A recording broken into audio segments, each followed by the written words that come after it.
In 1912, in the small town of Opelousas, Louisiana, 4-year-old Bobby Dunbar disappeared while on a fishing trip with his family near Swayze Lake.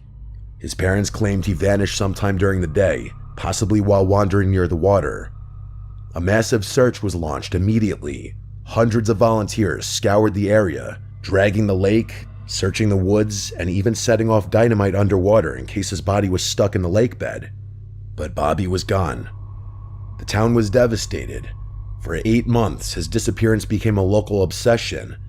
Then, in early 1913, a boy matching Bobby's description was found traveling with a man named William Walters, a traveling handyman in Mississippi. Walters claimed the boy was the son of Julia Anderson, a woman who had entrusted the child to his care, but the Dunbars were convinced the boy was Bobby. Walters was arrested for kidnapping. The authorities arranged for a reunion between the boy and Bobby's mother. At first, the boy didn't recognize her. Witnesses later claimed she hesitated, unsure if the boy was actually hers. But after spending a few days with him, she announced to the press and the police that he was, in fact, her son. Case closed, the newspaper said. Bobby Dunbar had been found, Walters was sentenced to prison, the boy was returned to the Dunbar family and raised as their own. But there was a problem.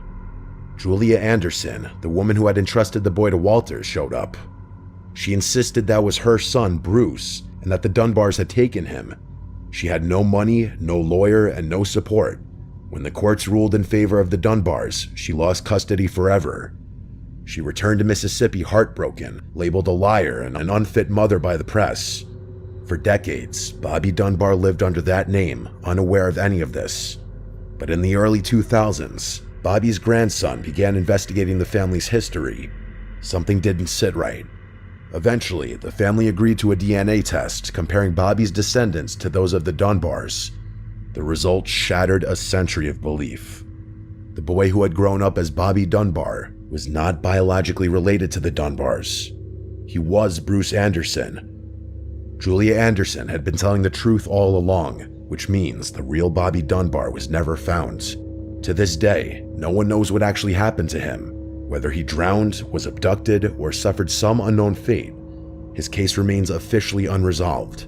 Meanwhile, an innocent man was imprisoned, and another family raised a child who wasn't theirs, all because the truth was too painful, and the need for closure outweighed the facts.